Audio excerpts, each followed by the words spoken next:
Hi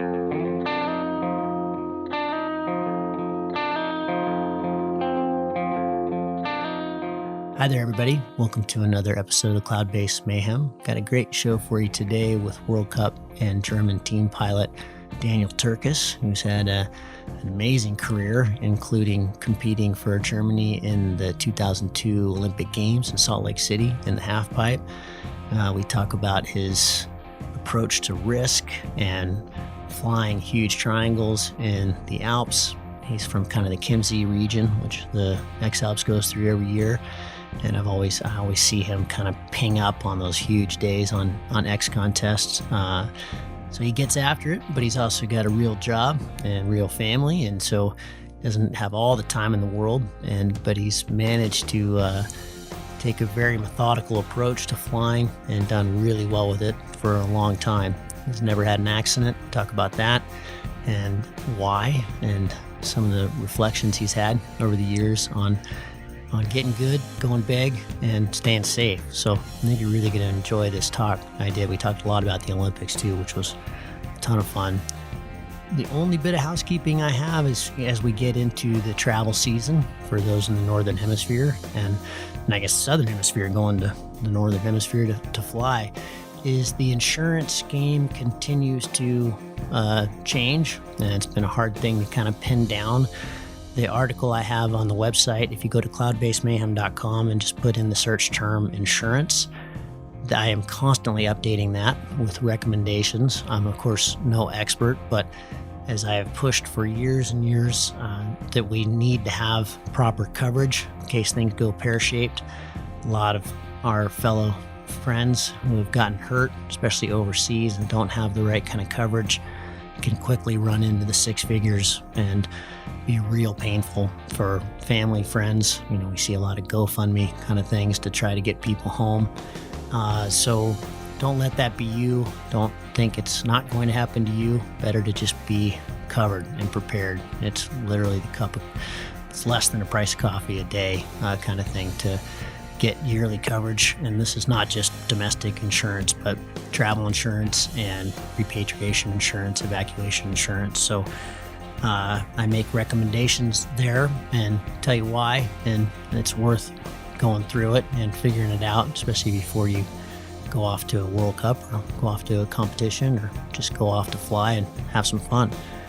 Hope you're all having a good spring. There's been some big flights going down lately. I'm envious. I've been building a house. I've been flying too much, so but I'm watching it and getting ready for summer. So hope you're all having a great one. Enjoy this really fun talk with my friend Daniel Tyrkas.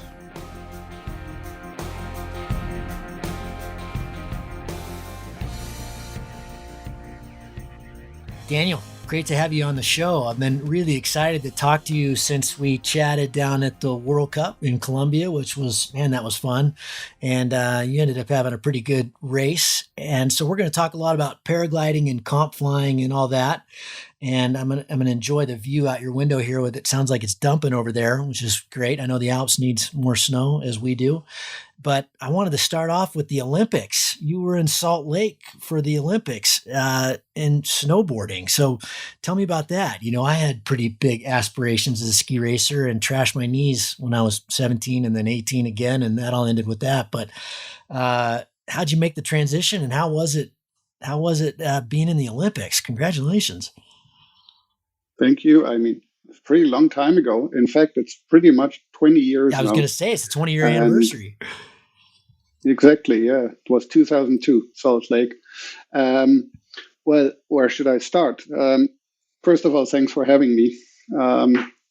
I really enjoy your podcasts too. I listen to them regularly on long drives. Regarding the snow, in fact, I don't need it anymore. It's start closing down, and I'm more like it's paragliding flying season now. Yeah. You know, skiing is over. Yeah, I think it's a bit strange here, the weather, but it will disappear quick, I think. Yeah. Anyhow, well, where should I start? I was skiing like you, Yep. and quite a lot because of my parents were skiing. And then when the snowboarding popped up, I was a skateboarder and also windsurfer, now more the kite surfer, and always outdoor sports. And then I made the switch to snowboarding, and somehow I was pretty good, probably also because of my gymnastics background. I also did gymnastics when I was a kid. Yeah, and then in fact, I first I had a sponsor like from our local shop where I was living back then, and then I was like, yeah, I'm now having a sponsor, so I had some gear for free, so probably I should do some comps, and that's how it all started, right? And it was pretty tough because in the beginning, well, I was a student, I had no money, so I slept in my car. Dirtbag. No heating, of course. Right. Yes, exactly. Classic dirtbag. But I somehow enjoyed these comms, and then at first was park, and then the pipe riding came up, and and it was still ISF, so the International Snowboard Federation, and I kept getting better. So I went from regional comms to German to European, and then suddenly I'm qualified for the World Cup. And then I did four years of 4 seasons World Cup tour. During my studies, in fact, I studied mechanical engineering. And was all, was it pipe? Was it free ride? Now there's a lot more events than what you had even back then, but what was your specialty? First it was park, but then it kind of transitioned to pipe. Okay. And then in the beginning, I was also doing some border cross races and big air. So anything basically that came along while you were there already anyways. I never did any slalom or giant slalom and stuff like that, with the hard boots. I was always a soft boot rider. Okay. Border cross, yeah. Okay, that you have some gates to pass, right? Yeah, and then I kind of was here, and the first 2 years I couldn't travel. I couldn't afford. I didn't have proper sponsors to travel overseas.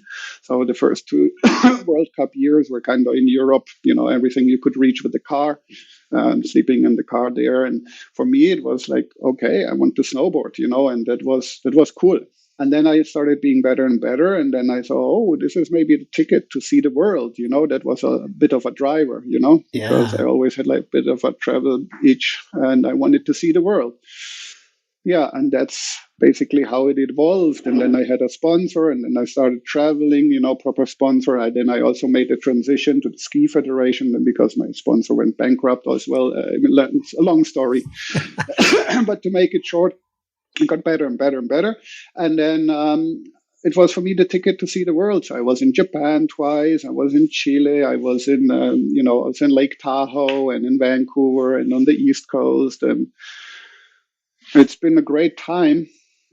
Then I was already close for the Olympics in Nagano in 1998, but I couldn't make it. And then I thought, okay, maybe Salt Lake. But it was also really close, to be honest. So I really literally qualified in the last possible comp, in the last possible run. Whoa, that's some pressure. It was me and another guy. And we were in the finals, and I was second and he was first. So I had to go. It was reverse order in the last run, 2 final runs, right? So we both disappeared in the woods, trying to focus. And and I had a really, exactly, yeah. The pressure was really on. And then I did a really, really great run. And I think I finished the comp in the top 5 or something. And he slammed. He fell. Wow. Oh, that was it. Meant to be. Yes. And, wow. and then I went to Salt Lake City, and that was really cool because, Olympics, that's still, I think, for any athlete, it's the comp you want to be at, right? Yeah, it's bigger than Worlds or European Championships or whatever. Yeah, that's the mountaintop. Yeah, and that was cool because there was like a half stadium basically built around the pipe, loads of people, and you could choose your music, and wow. It was a cool event. That Olympics was beautiful. It was, they did a really nice job, and it was an amazing event. The whole thing, that Olympics was. Yeah. Have you been there, or did you just follow? Because you just followed not too far away. No, I was sailing then. I was sailing around the world, so I actually didn't even get to see that much of it. But it was. it was weird watching Beijing this year.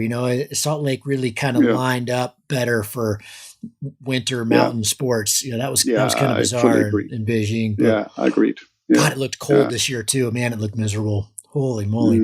Mm-hmm. But so just, we got to talk about paragliding, but that experience, can you summarize it? Does it still just leave a huge mark on you? It must've been amazing to be a part of, the Olympics. It's a dream. In fact, it left a mark because I still feel my shoulder.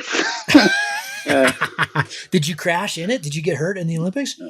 Yeah, in fact, it was a bit unfortunate. It was very unfortunate. And while no illusions, I wouldn't be winning them, right? But I thought, okay, I can be in the finals. I was an amateur, right? I was studying at the same time, getting an engineering degree together. And so, in fact, I got injured before the comp, and not in the half pipe, but playing volleyball after training, for a bit of a cool down. And in fact, I went up to block, and my trainer as well, and he jumped on my foot when landing, and so my ankle was fucked. 1 day before, the afternoon before, yes. But I still didn't want to give up, and of course I wanted to do it right, and so I got fixed up as good as you can with tape around, and painkillers and everything.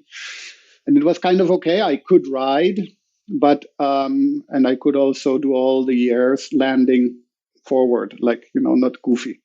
Yeah. So I was riding goofy, but not backwards, so landing fake the other foot forward. Yep. Because the pressure in the transition, it was already super pipe back then, right? I knew my ankle, it's tough. So I can't take it. Pressure probably. So I avoided this last trick all the time in training, so I could ride. Yeah. Long story short, it was a switch Haken flip. So one flip and 2 spins. Basically, that's what it was. Landing fakie, and then my ankle couldn't take the pressure, and smack full on my shoulder, dislocated my shoulder, and I thought I just had caught the edge, because it felt like it. And then, my shoulder was fucked too, and my ankle. And you had 2 runs to qualify. But I didn't want to give up. And, I had chosen Highway to Hell from AC/DC. Yeah, dude, nice. Awesome. That's my warm-up for paragliding still. Yeah, I love AC/DC. Imagine in Utah with the Mormons, right? Highway to Hell. Oh, they would have been psyched where people just, Yeah. And I was flying high, and it was really good. And you hear, it goes silent, and you hear while you're in the air really high, and you hear the crowd cheer while you're flying. I didn't hear the music. I heard the crowd, funny enough. Really? Right? I heard the music before the run, but in the run, I heard the crowd. And then what an experience. I went up for the second run with more painkillers, and then same thing, smack again on the same shoulder. Yeah. And then, I rehab and everything. But 6 weeks later, I was in Japan for the next World Cup. And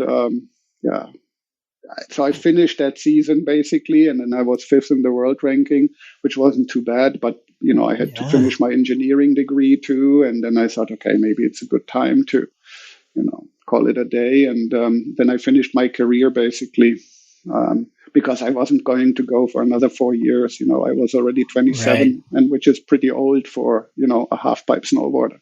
You have to be able to take some impact.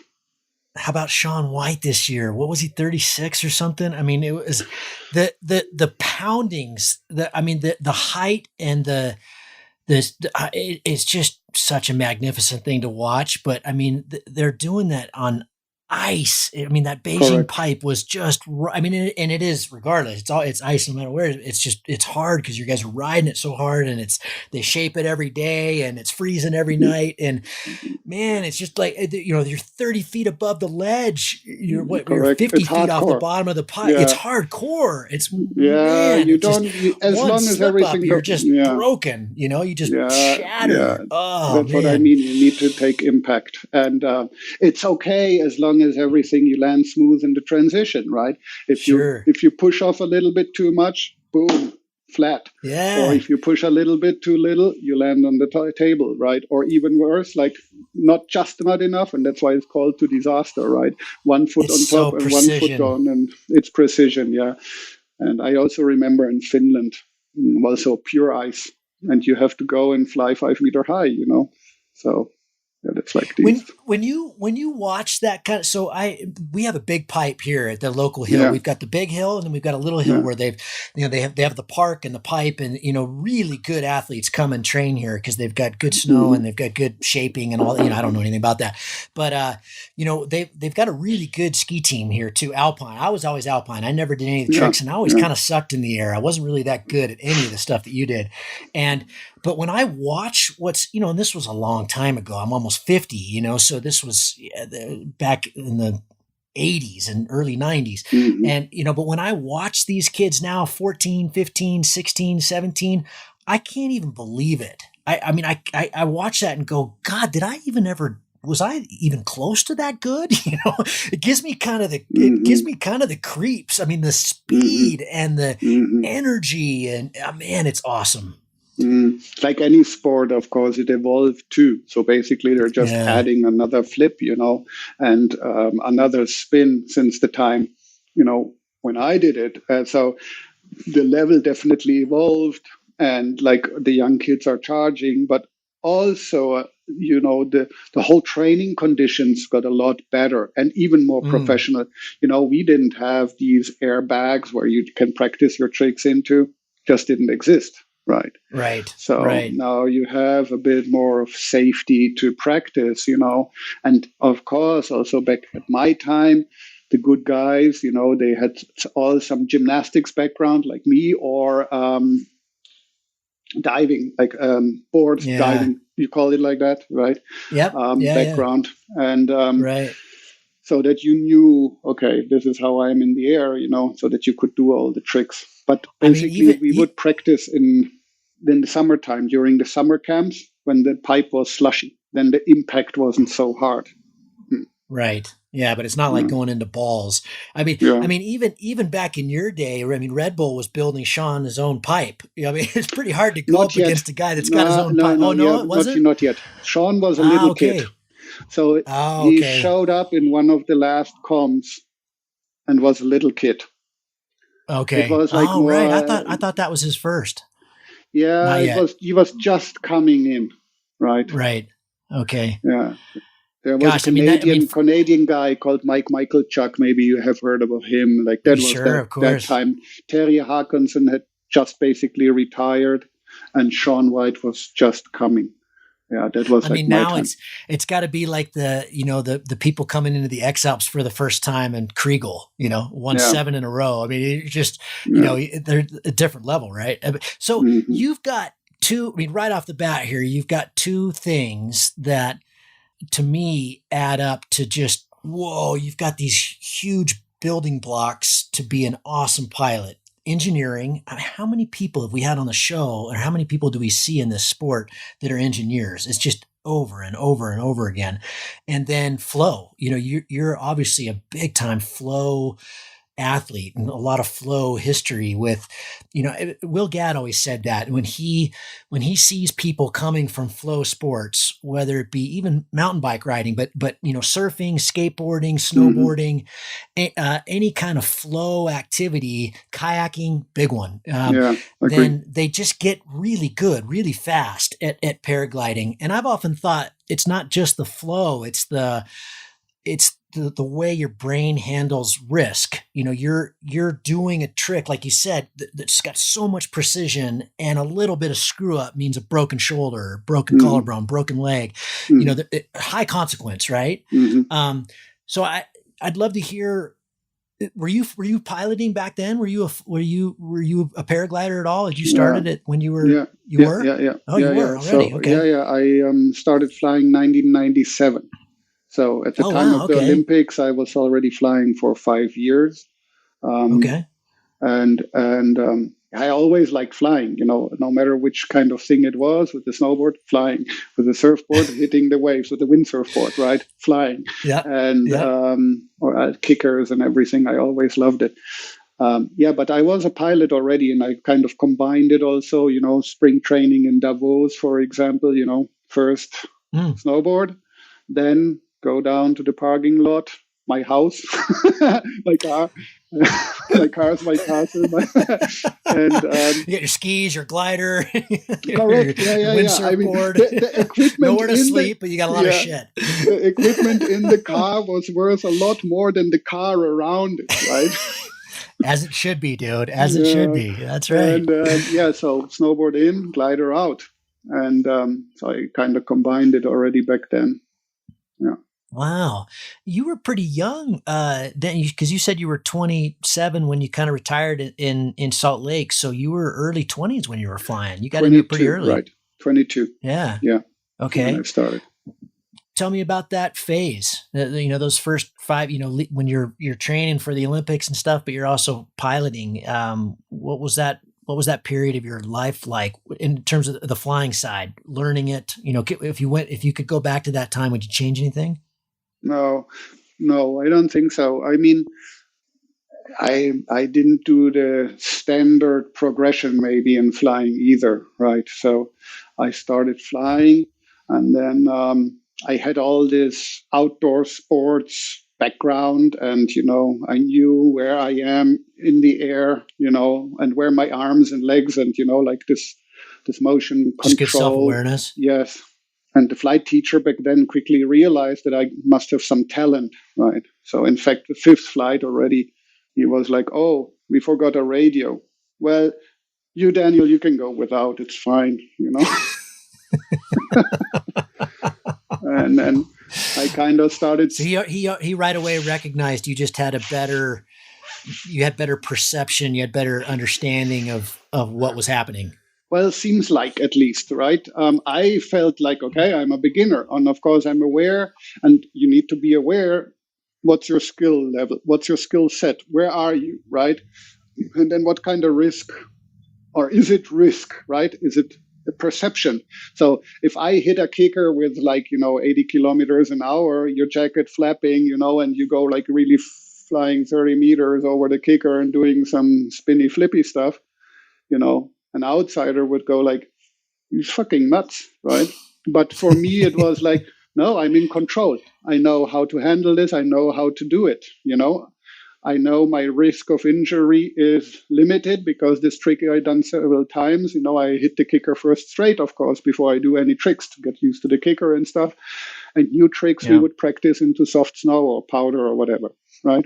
So, and I was aware, okay, I'm a beginner here. But then, I started already soaring. The wind was right. The conditions were good.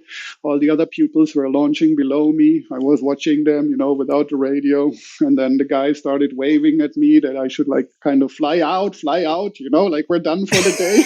And I was still soaring back and forth. Yeah, wow, this is great. Exactly. This is working out perfectly. But then, and then it was, of course, kind of exciting that, I went exploring where I have been, where I was snowboarding. Okay, new mountain, new launch, new landing, new conditions, kind of, figuring it out. That was, of course, exciting. Mm-hmm. But maybe going back a bit, and then I did my 50 flights, and then I went straight to an SIV. Mm-hmm. And then I did this SIV also with the same guy, and he was basically a bit of a mentor then, because he knew I didn't have money, and so he always kept giving me some tips, and so that helped with my progression. And so I did this all SIV, full stalling, everything, and then I was done with the SIV, and then he was like, "Yeah, okay, if you like, you can upgrade now. Here I have a high performance glider here, if you want to buy it, you can have it." I'm like, "Really?" So I stepped up from a 1 to 2 to a 2 to 3 back then. So basically going straight to an E&D, and I'm like, "Really?" Yeah, you can handle it. And then I was like, "Okay, I'll go up here." And that was then over ground already. And he taught me full stall is the reset button, right? I'm like, "Okay, I'm going up here. I'll do some full stalls. Okay. Can you watch me?" "No." how I handle it. Give me some feedback. And then I went up, and it was in Westendorf. Flew out, full stall. Okay, went fine. Another one, did 3. Landed. He was like, yeah, look good. And then we made the deal, and he sold me the glider. And then he was like, this is the glider you're going to learn flying with properly, right? Wow. And since then, I guess, I mean, for somebody that's really good at aerobatics, SIV must have been really boring. Oh, geez, I've done that. No, it wasn't. I'm not doing an infinite yet. It wasn't boring, and the infinite didn't exist. It was just when the SAT Acro team was also founded. Like, I remember then watching this SAT on tape, basically back then, still, right? No internet, nothing. Sure. Yeah, right. Right. And so the SAT was just invented, and I was like already flying for 3 years or so. So what we did were wingovers and spirals and more wingovers and a stall or a spin and stuff like that, right? And so I kind of continued all the time with maneuvers for fun, right? But I never found it boring. It was always exciting, right? Because I knew consequences. Sure. You need to focus here, right? And then, of course, so did you already fly to the Pinzgau Valley? Like, no, I haven't. Like, what do you need to do? And like, so I got into cross-country flying as well. Were you living there again in the Northern Alps, kind of near where you are? Because you're near Chiemsee now. Is that where you were back then too? I studied in Erlangen, which is close to Nuremberg, which is like 2 hours north of Munich. That's where I grew up, and I studied and everything. I couldn't afford to move anywhere else to study, so I just stayed home and did everything from there. But once I had finished my degree, it was clear for me I wanted to be Munich or further south. I needed to be closer to the mountains. And that's what I did. And then I was like southeast of Munich, southwest of Munich, and so 6 years I'm living where I'm living, which is the closest to the mountains yet, but always south of Munich. This is probably an impossible question, but I'd like to get your take on if you could look at what's made you a really successful pilot now and compare it back to then, which piece of the pie means more? Is it the engineering or is it the flow? Is it the sport background? How do those two mix in terms of your becoming a world-class pilot? Good question. Neither, maybe, honestly speaking. Yeah, really? I mean, surely there are elements of it, right? So that you have maybe a bit of an analytical mind, and that you can reflect on what you have been doing, and that you can visualize, that comes from the sports, that you have been doing a lot outside in the nature. You kind of can read, you had to read the mountain when free riding, or, you need to read the elements when surfing or windsurfing, or like you mentioned, kayaking, right? And I think that definitely helped, but finally it was just the pure fun. Okay, and maybe also engineers like to optimize everything. So I also like to get better at stuff, right? It's just fun, a good journey. So, what can I train next? Where are my gaps? Okay, this is maybe from the sports background where you say, okay, which is, I wouldn't call it like a training plan, but you say, okay, I maybe need to practice my wingovers more, or I want to fly bigger distance, but finally I also, I devoured basically everything flying, right? And I think it's a lot of a mind game. In fact, it was one Finnish guy telling me back then, snowboard competition, it's all a mind game. And he's right. He was right? I mean, we were all good snowboarders. So, the last final bit is your mind. I read books, about weather, about everything you can have. And then go flying a lot. And then if you combine these two, then you get a better pilot. That's a really good transition to comps, Daniel. You and I talked quite a bit down in Colombia just about your history. You're 15th in the world or something right now. You've had a lot of comp experience. At the World Cup level, what you hear a lot is, for the most part, let's call it, and in Colombia, this was certainly true because it was a very, very high level World Cup. The technical ability, in other words, the climbing ability and the gliding ability is within a few percent. From in most of the pilots, it's within a few percent, right? So that difference, the winning or the top 10 or being consistent is here. It's up top. It's in your head. It's the strategy. It's the little things. What can you tell the audience about, some of the tips and tricks and things that you've learned or things to focus on, over your last 20 something years of experience when it comes to comps that have consistently helped you in results? Maybe I also need to rewind a bit here, because my comp experience, like classic central comps, 150 people meet or 100 or whatever, right, at one place and do this thing that we love so much to do, is only 10 years from my now 25 years of flying. So before I was kind of the lonesome eagle style, big cross country. So I was doing the online contest, right? Being also multiple German champion. There was a time when I was really, really into this, right? And I flew some triangles, and, then I heard later that some people started calling it, my name, the triangle, the Tyrkas triangle. And I was like, oh, really? I'm an XContest junkie, buddy. I've been watching your name for years. I think I've even reached out to you on XContest a few times with trying to get beta on certain parts because that Pinzgau zone really well. But yeah, you've sent some huge ones through there. Yeah, that one was like, this triangle was in the Garmisch area because I was living in closer to Garmisch back then, and I always said I rather fly far than drive far, So I wanted to do it from where I live. And that was like starting in Garmisch and flying all the way, to Bregenz, almost to the Lake Bodensee, and then Inntal, and then Pitztal, Kaunertal, Ötztal, all these valleys, so I can tell you, all the way to the main Alps ridge and back. So I think the biggest back then was like 275 FIA, which I did. Oh, and beautiful, so, magnificent. Then I've been a couple of times German champion. I was like, yeah, okay, and now, so what are we going to do now? And I thought, okay, maybe I go back I tried a central comp long time ago before that, and it was all raining, and I was like, why would you do that? Like, you take your precious holidays to sit in the rain, and I was like, nah. And then we went to Mexico, in fact, for a holiday, and said, let's combine it. I knew there was a Monarca Open, and that was my first comp, basically like 10 years ago. Oh, wow. More or less. Yeah. Okay. Wow. That would have been about my first comp, probably. Yeah, that could Monarca, be. In fact, I think you were there. I've been twice in Valle. And I remember one time we definitely shared a ride to the takeoff, and we were having a chat on the ride. I don't know which one it was. If it was the first one or the second time I've been in Valle. It could be the first one, in fact. Yeah.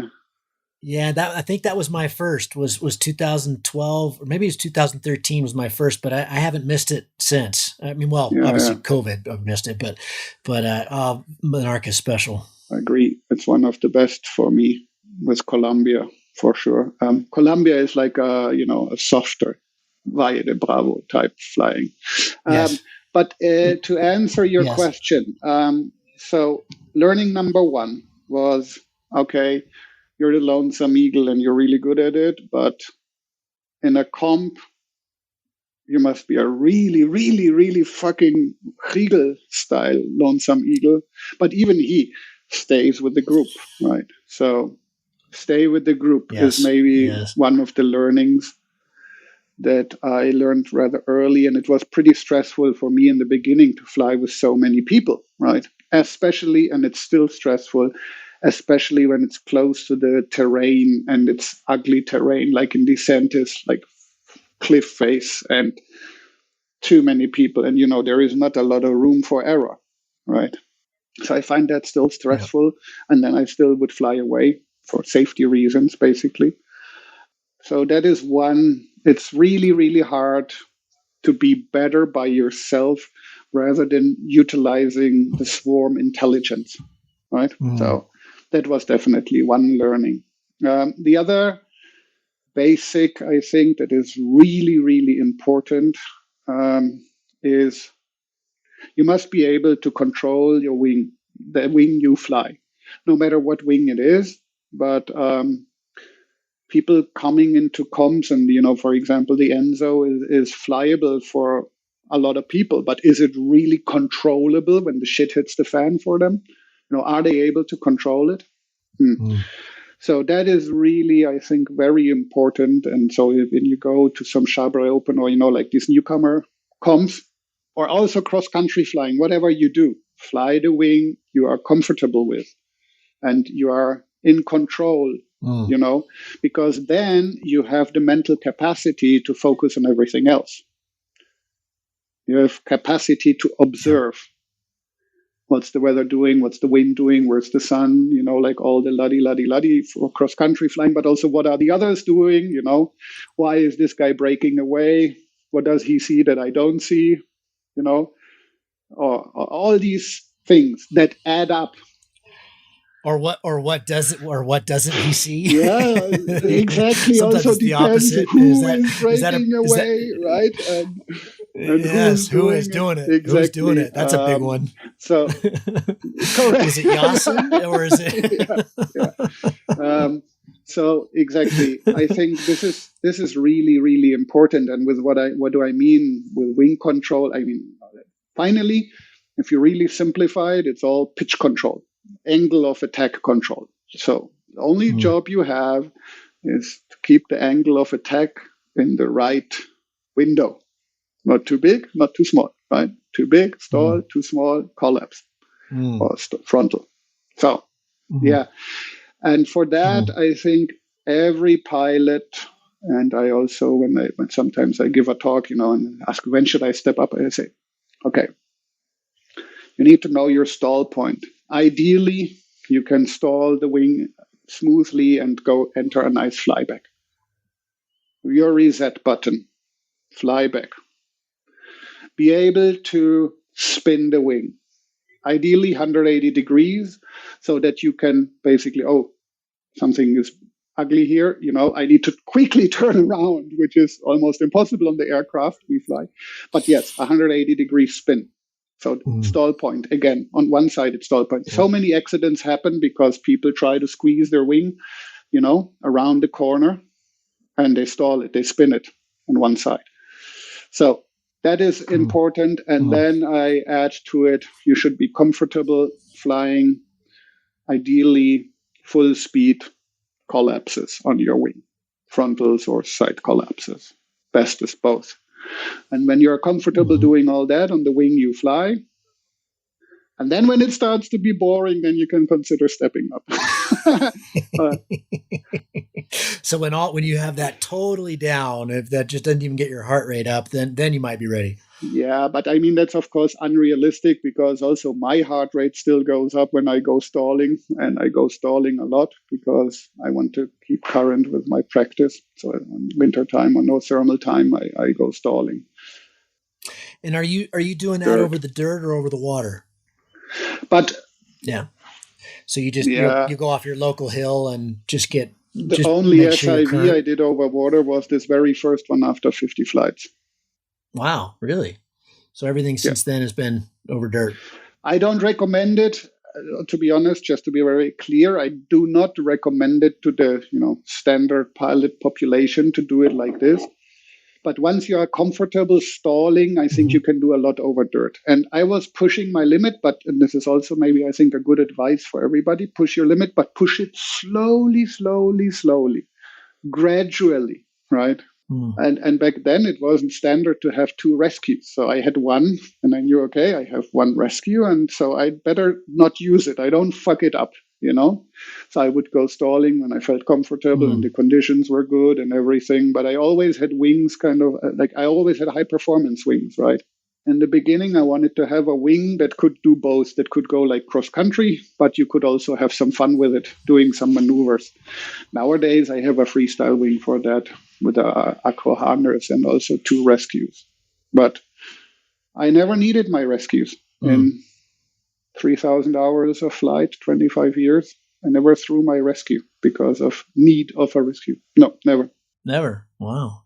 Was it hard for you to change from the, the big FAIs where obviously you're still using a lot of bar to fly, a 270 FAI in a day. But, for me still, even to this day, I don't use bar when I go on big flights like I do in a comp. In a comp, you're just stomping all the time. And was it pretty natural for you to speed wise and speed bar usage wise for you to make the transition from big XC flights to comps? Because it wasn't really for me. It was a whole nother learning curve of using bar. And a lot of that's because here we fly, we go downwind a lot. We don't have weather to allow for the FAIs. We don't have the Antold set up here at all. So often we're just going downwind and you just don't need as much bar, but we should the thing we always talk about is we need to be using more bar, to go bigger but in a comp, you're using it all the time. It's just,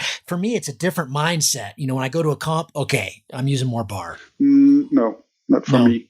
Okay. Because make ready dictates bar.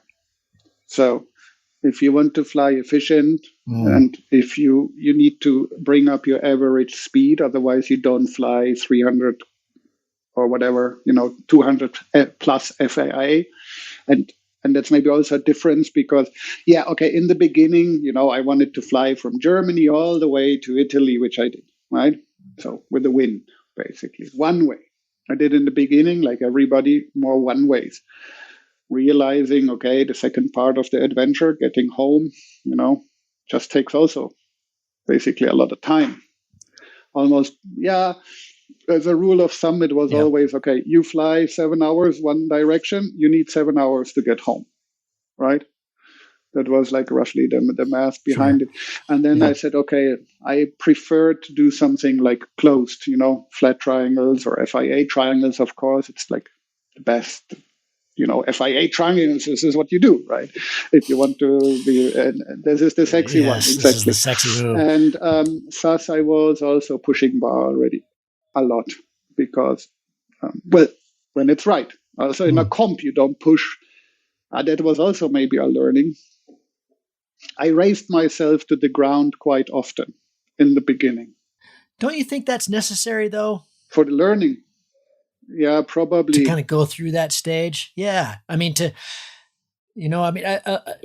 Aaron Duragati. Some of the folks that have had a ton of success, they all talk about going through this phase where, the beginning step one, first phase is staying with the gaggle, having enough skills to climb as well as the lead gaggle and picking decent enough lines that you can stay with them. Yeah. And then phase two is, Yassening, I would say it, is pushing.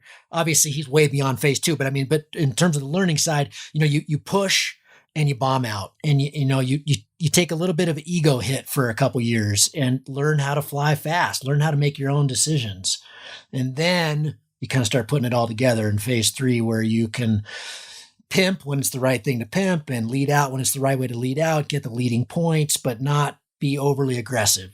Russ Ogden, discipline. Yeah. I think he summarized it very well in the talk with you. I think it was as well. Right. And I agree. So finally, it is to be a successful comp pilot. I realized that, you need to be able to strike the right balance between attack and control. Slow down a bit, right? Also, especially when conditions switch. So the switching gear part. There are days that are, as you said, crushing bar, boom, like all day long. And then there it's climbing.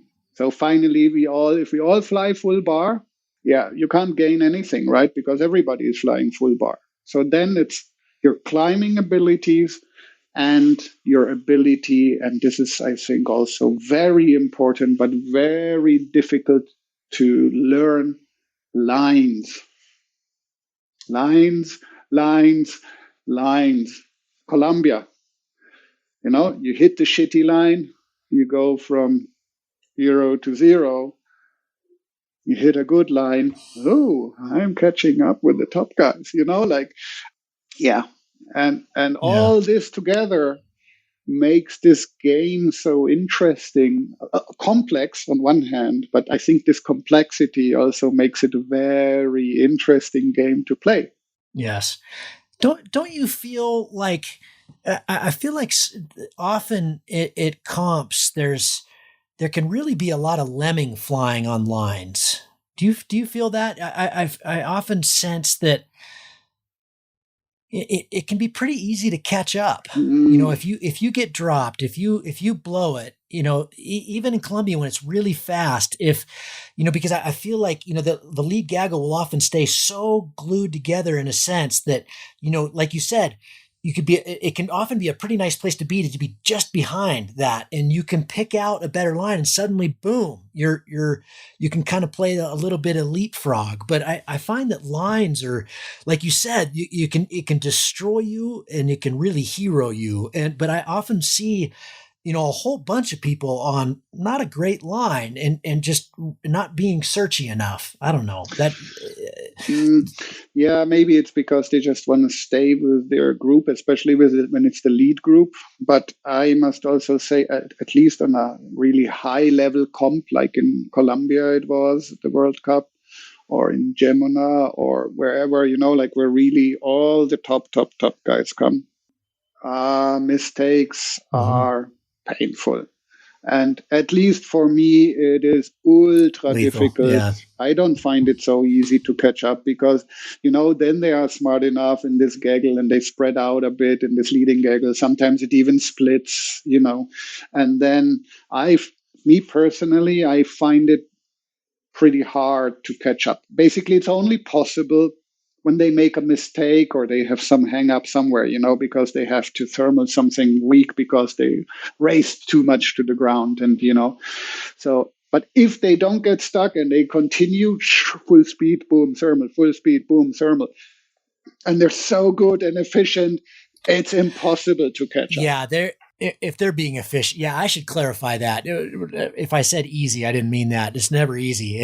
But I've just found that the lines sometimes can be where you can really grab an advantage. Absolutely. I'm not good at them. I'm just saying that if you're willing to stay searchy, just like we are when we climb, you can often, and like you said, sometimes it's just, you got to stay with them and hammer bar, even if you're not in a good line because you don't want to lose them. But sometimes it's pretty worth just moving a little bit. This isn't a very good line. I'm going to just move. Especially flatland. So I think we must differentiate here flatland flying versus mountain flying, because mountain flying, the line is the line, right? Yes. I mean, you don't suddenly start searching over the valley. No, you stay, you stay, with the model when you paint it with honey and you turn it around. So basically you stay where the triggers are. That's your line, right? Sure, of course. Along the ridge, basically. Or if it's ridge racing, like in Bassano or wherever. Yeah, there is only one line, and that's it. But Colombia or Macedonia or flatlands in general, there it can make sense to search a bit more. And there you have more this impact of lines. I read also now in Brazil, apparently. I also never made it to Baixo. So I always wanted to go. This is torture, my friend, watching this comp. And they're just starting day 7. Actually, they're flying it right now. Yeah. And I've never been to Baixo. I wanted to go so bad this year and I had to cancel. But it looks good down there. Oh, just 7 days of epic. I mean, similar like you, I have other obligations. I have a family and, I have a job and I can't be everywhere. It's impossible. And yes, it's a torture, but I think we don't need to cry too loud because we've been in Colombia and it's been really great. It was really great. It was it seems like too long ago. Anything to cry about. I know. Too long ago. Yeah. Well, okay, so that's a good transition too. So you did the crusher big flights. That was the real focus for a long time, and I still see you doing that. I know you're still doing that Yeah. now, but you're in your German team a whole bunch of times, and you're right at the top right now in the world. What are your goals now? You've been doing the racing thing for the last 10 years. I've never, I started racing about 10 years ago as well, but I haven't done it at your level. I've been more focused on the X Alps, and that kind of takes me out of comps for a year. But now I'm really thinking, I think I'd really like to put some time and energy into that. And at the same time, I think, gosh, is that a worthy endeavor? I don't know. I'm curious. Is it something you're still really passionate about? Do you love it? Do you want to keep pushing that side of things? Absolutely. I love it. You like racing. I love racing, and I think I still have a long way to, get better and learn. Yes, okay, I'm in the top 15 of the world, but for example, I've never been on the World Cup podium, right? Or Europeans. Okay, Europeans, I was 6, and in the world in Argentina, I was 9th. So top 10 also, I've been at the World Cup top 10. Top 10 is a good result, right? Sure. So top 10 is always good. But top 3 or top 5 is better. Also top 10 in the world sounds better than 15. But maybe that's just a side effect, right? Because like you can't, and you talked a lot about it with, with your Alps colleagues, and these results-oriented goals.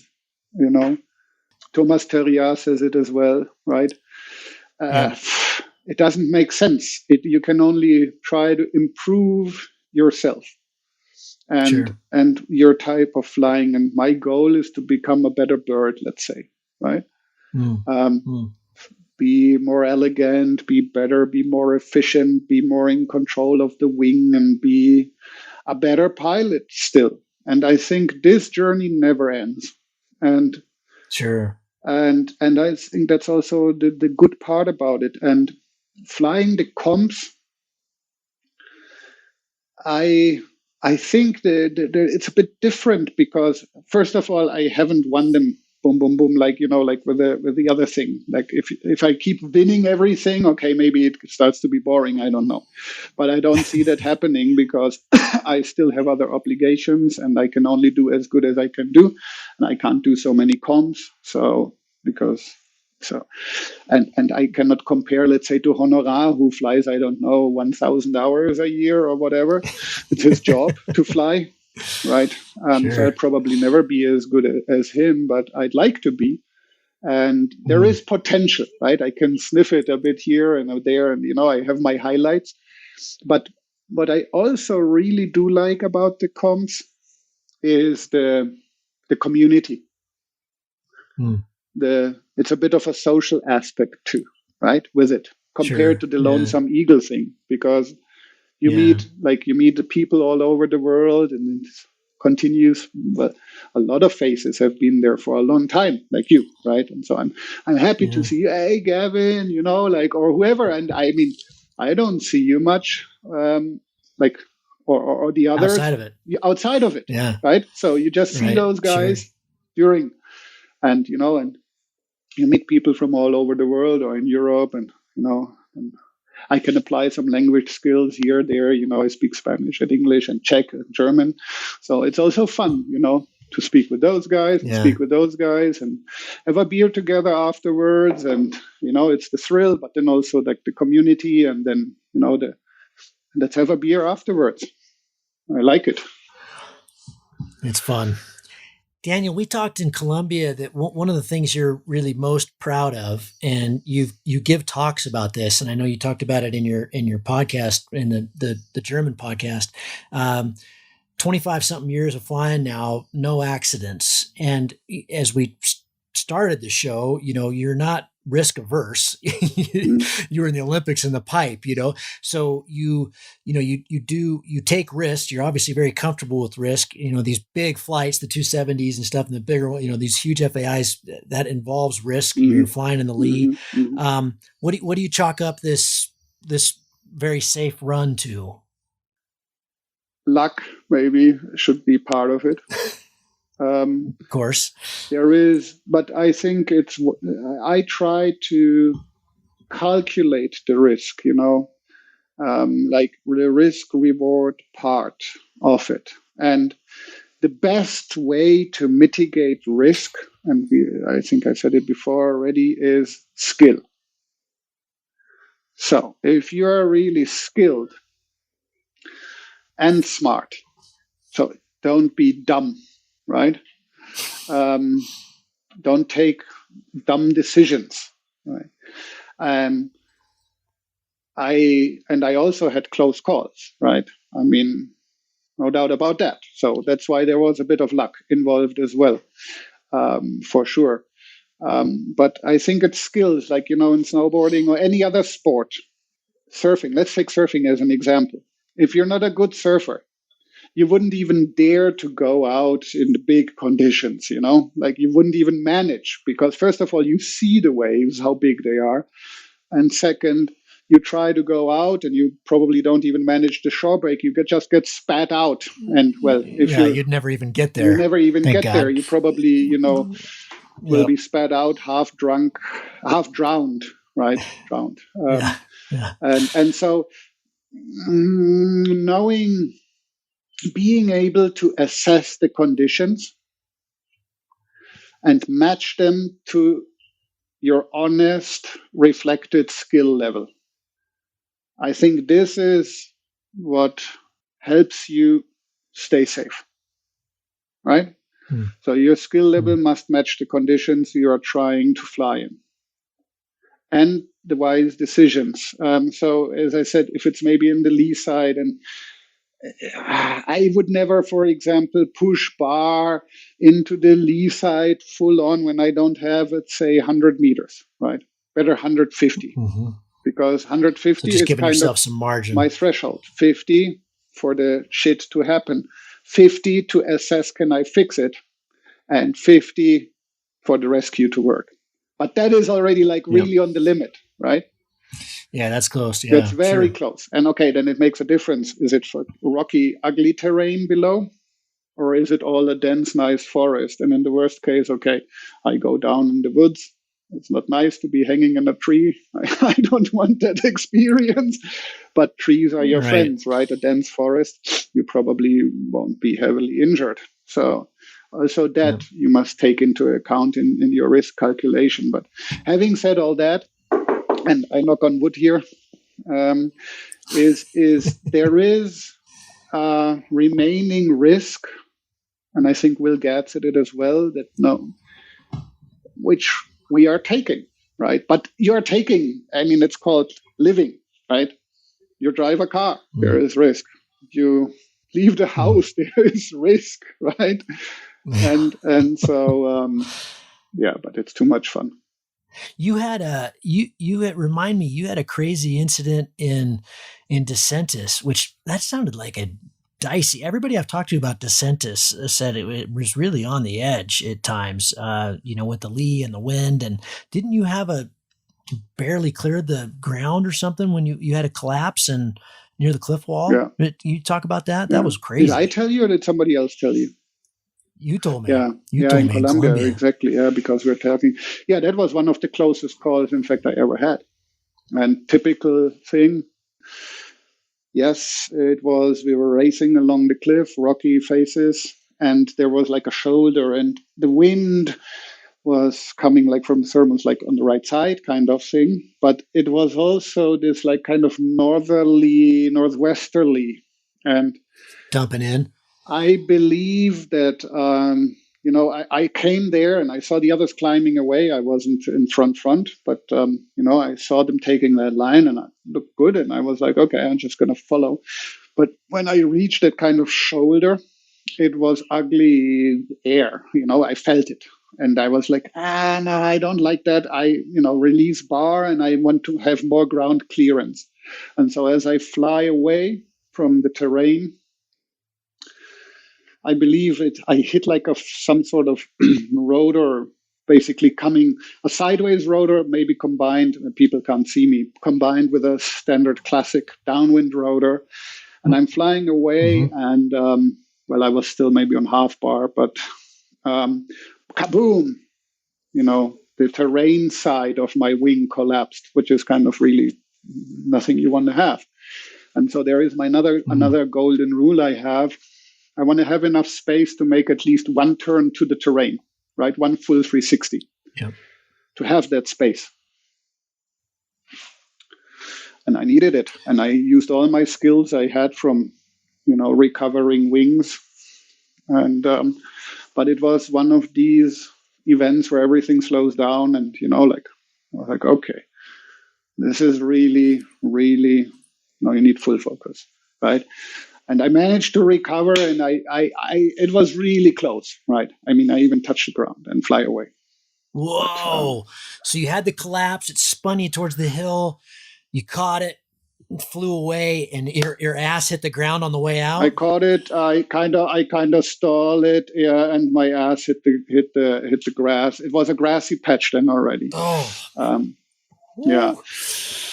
And that reminded me, it was a good wake-up call and a good reminder to stay with these golden rules, 150 meter above the ground, enough space to spin toward terrain. And no matter what your skill set is, you might get and read the air and anticipate. And, I kind of felt, it's getting ugly. And everything close to the terrain is dangerous. Yeah, there are things that can happen to us that skill doesn't matter too much anymore. If you don't have the terrain clearance, it's you don't want to be relying on miracles, do you? Yeah, but skill I think still helps, because it makes a big difference if you impact out of a pendulum because you let your wing shoot, or you're skilled enough and aware enough that, okay, I can't recover it maybe, and I don't have enough height. Okay, let's keep the wing above my head no matter what it looks like, but no pendulum. So, and I mean, I visualized a lot, everything, I do a lot of, and it's not true. I threw my rescue once because it needed a repack. So, and it was in wintertime. Oh. Man, I was scared. I would have preferred to do 5 full stalls rather than throw my rescue because I had never done it. And so I threw my rescue. I flew straight, and I was like, okay, how high am I over the landing field? Okay, yeah, this should do. Maybe wait a little bit because I don't want to search for my container, right? No, but now I'm going to do it. I had a steerable one, and I wanted to try, the steering part of it. It took me a while to position and do, okay, now I throw it, and then I threw it, and the steering part, I mean, the thing opened, and I was looking, okay, my container is going this way, and okay, let's release the glider here. And then, okay, now we could start steering. Oh no, the ground's already here. So yeah. It all happens pretty quick. The videos that Urs Hari puts out are really terrific for that, because he's doing it every day, just over and over and over again. And it makes you realize how much there is to do, disabling the wing. I did the same thing with I threw down in Colombia a bunch of years ago on the Evox on a practice day. And right when I got there, everybody said, oh, Roll de Neo is different this year. It's all spicy and it's really strong. And I had just come from Monarca, and I just, get out. What are you talking? It's not strong in Colombia. And it was pretty strong. Anyway, I lost my wing. And when I went to throw, I actually waited for quite a long time because my wing was okay. It was just, I was too low to try to do something else. Or I wasn't comfortable trying to do something else because there was lots of power lines. And so I thought, okay, I'm just going to fly out over the bench because I was back over the, and it drops away.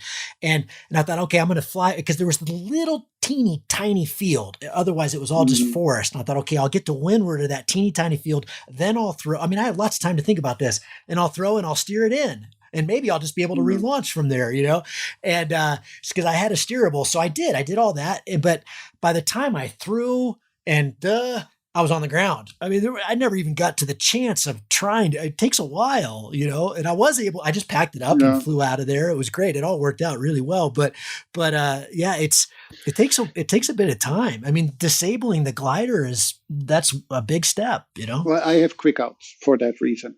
Yeah, I Oh, think that's it only nice. makes Yeah, sense. that's great. I have that with my Yeah, acro kit. I I need to have have that on quick my outs on both. XC kit. I have quick outs. I have a release system for my bar. I basically pum and I use it. And it's, maybe we haven't talked about it, but passive safety. So that's also an important part for me. So yeah, okay, two reserves. God, I have a whole nother set of that stuff. I Put just them, haven't put it on put them. Yeah, so put them I on. have them Yeah. for various reasons, right? Mainly because of the Rogalo, because then it's more easy and faster to, okay, boom, wing gone, right? Or you have it on one break or whatever. And then the Yeah. whole system works a lot better. Number one. So put it on. Second, I used them already when I was landing backwards, in howling wind. And, then I just touch down. And the moment I touch down, I do bling. And my wing is completely disabled, right? I'm not being dragged through any field. You just get rid of Both. one Both. when you do I that? did both. Both. You just let it go. Okay. Oh wow. Well, basically, you keep your brakes, right? And then your wing is landing softly on the brakes, even in howling wind, and you can easily manage it. So that's another reason. And brilliant. well, who knows? You have some shit going on. You mess up river, even a creek, whatever.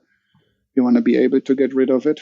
Yeah. And for that reason, I also carry a hook knife, a big fucking proper hook knife, with a proper handle, and it cuts everything. I tried. It cuts like through 4 layers of webbing like butter, like right. So I've never used it. I never used but I heard stories also people coming down on rescues. One almost disappeared in a crevice in a glacier. Because when do you pull rescue? When it's ugly and howling and really ugly, right? Otherwise, why wouldn't we need a rescue normally? Right. And so I want to be able to cut away the rescue. On the other guy I know, he was dragged into a ravine and he ended up being like, he was bandaged like a mummy, top to toe. From just getting pulled through the stuff? Yes. With high winds? So that's another reason I think it's good to carry a proper hook knife. And thirdly, and this is, I think, also big danger, and that's why I think we should all be very friendly and very respectful with each other in these gaggles. And a collision, that is, and so as soon as I should have any lines around my head or neck, I just take the hook knife and cut everything away. Like, I will go like ballistic with the hook knife all around myself before pulling the rescue. Yeah, get rid of that. Get rid of that stuff. This is the this is the one side of the sport that I frequently find. In a sense, when you're at a World Cup, you feel better about being really close because everybody's really good. But we had the World Cup in Turkey this fall. I don't know if it was because there was a lot of pilots there that had never been in a World Cup. There was there was 30 or so spots open, I think, because of COVID and everything else. So I don't know if it was that, but it was insanely aggressive, and especially before the start, which just infuriates me. And I find that. So, we don't see gliders blowing up that much, these days. What we see is mid-airs, and that part of it is spooky. I don't like that. And it's unnecessary too. But I haven't seen many mid-airs, and basically the gaggles I choose to fly with, of course, obviously it's the good ones, right? So if I fly with the good Frenchies, I am daring to go really close with them, or with the really good Germans. It's cool because I know everyone is away, everyone is watching it, everybody, and they react as well. I had once also in Decentis, by the way, but the previous World Cup, I was thermaling together with Ferdi, and I took a collapse on the outside. And kind of, whoa, it lifted me and kind of spun me towards him. And I was like, and he was like, I no worries, I see you, So he just made some space and we continued thermaling together. I didn't lose a lot of height or anything, right? But just for a second too. I wasn't able to steer my glider where I want it to go, right? Because, of course, when you have a big collapse and it's a Lee thermal and you're being punched up with 6 meters per second and, half of your wing is missing, well, you're not steering so much, right? You're fixing. You're not steering. You're fixing it, and then it of course helps when you have really good pilots around you that can also, for example, quickly spin the wing, to make space for you if necessary or whatever. Yeah. Sure.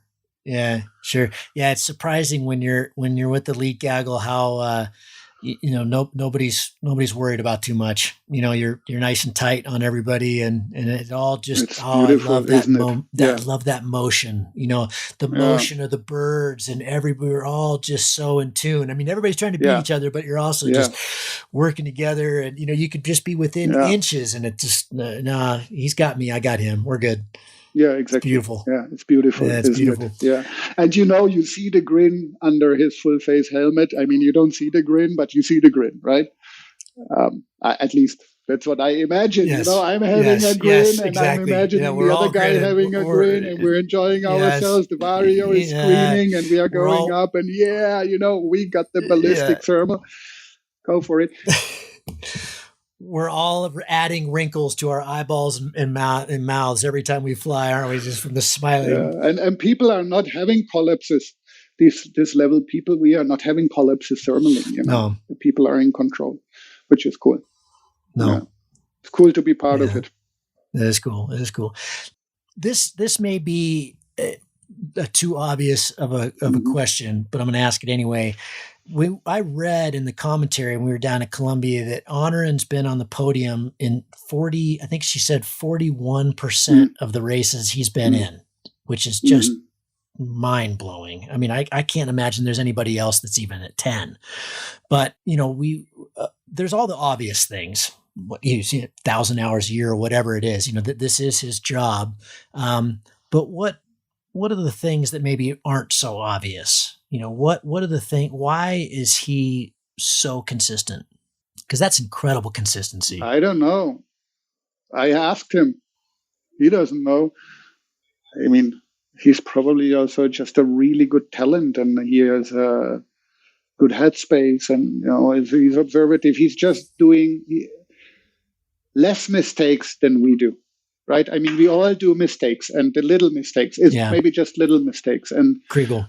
Also little mistakes add up, and so maybe he is doing least mistakes. I don't know. If I would know it, I would copy it. Try to. We all would. We all would, isn't it? Yeah. I think it's all the pieces, and because it's such a complex game, I think it's really hard to pinpoint it down to one thing, right? It's impossible, I think. So I think he's just really good in all aspects. I mean, he's just from another planet. Maybe he's an alien. I don't know. He's putting that jigsaw together. Maybe he was a bird in his previous life or whatever. I don't know. I mean, Luc is also really good, and I mean there are many. There are more, and Russ. I mean, he shows up and he's consistent too. Experience is also part of it, Yeah, I was just going to say, I mean, you just threw out 3 names that fly almost every day. They're flying in Gordon, and they're testing wings, and they're out on the hill almost every day. And, so there's no magic here, is there? It's just time, and experience, hours. Yeah, hours. And hours help. I mean, luckily we're not we're not running marathon where, you need to consistently train, or you lose your physique, right? You lose it if you stop running for a week or two, or it about the Alps, right? You need to build it, and it takes long, and you lose it quickly. All this endurance stuff. So it's not so much the endurance that we need, right? So you can have a break for a month, and you can still be good, right? But of course, it helps. Yeah. The more hours you have, the better you fly.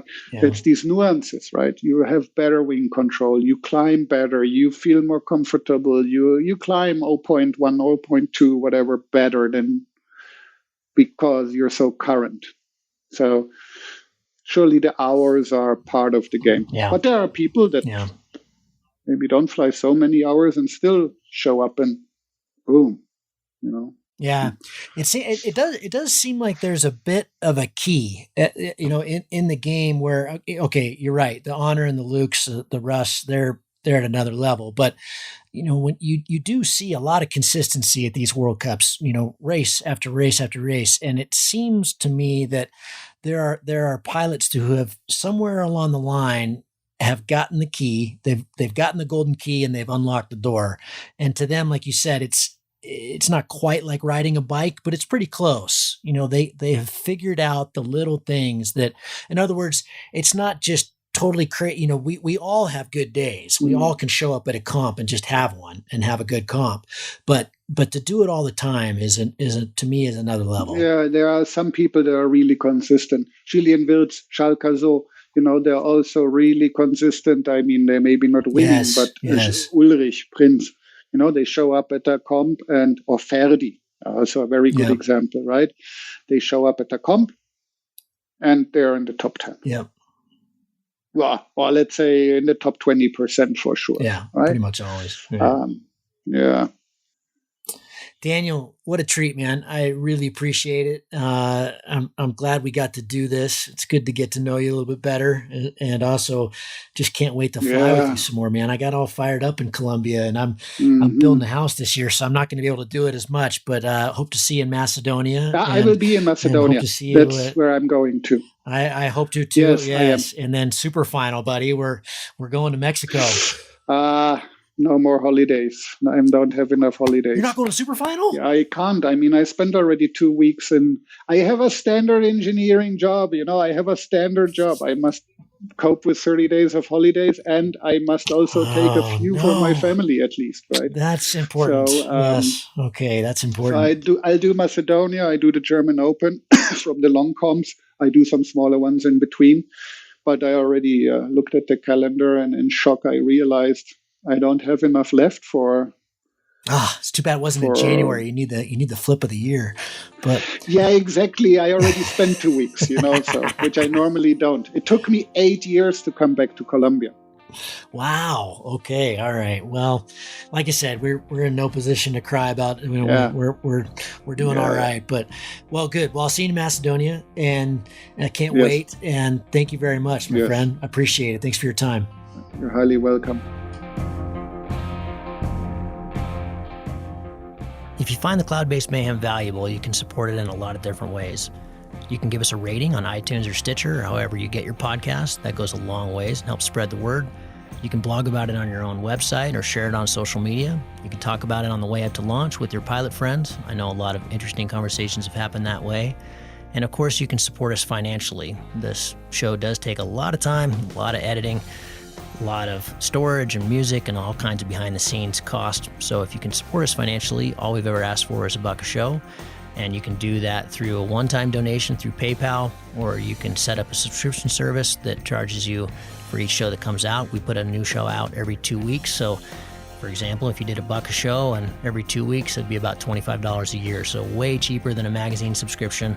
And it makes all of this possible. I do not want to fund this show with advertising or sponsors. We get asked about that pretty frequently, but for a whole bunch of different reasons, which I've said many times on the show, I don't want to do that. I don't like having that stuff at the front of the show.